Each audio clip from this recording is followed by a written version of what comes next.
Hi there, my name is Dan Tibma with Tibma Design Build. We're home remodelers in the Needham area. Today I want to talk to you about the 36-inch Wolf Induction Cooktop unit. But before I do that, I want to talk to you about induction cooking. I think that's going to be the wave of the future for four big reasons. One is safety. There's no open flame or hot cooking element to burn yourself with. Two is efficiency. 90% of the energy goes into the cooking surface, which is the pan, versus gas, which is 50%. The third reason is responsiveness. And the fourth is cleanup. There's no hot surface for food to get scalded on. But specifically, let's talk about this Wolf cooktop. This has lots and lots of power. Watch as I turn this pan back on to boil and see how quickly it starts boiling again. It'll happen very, very quickly.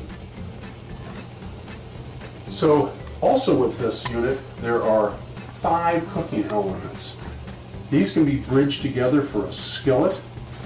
And then this guy is a very large, for like a lobster pot, things like that.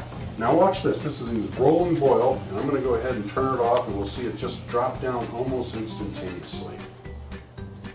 Another nice attribute about this Wolf cooktop is it's called a boil alert. You can put a pan on here to boil, and as soon as it gets to boil, it'll drop down to some predetermined temperature. So overall, next time you guys are thinking about a cooking service, I think you should look at induction, and you can't go wrong with this Wolf. Good talking to you. Thank you. Bye-bye.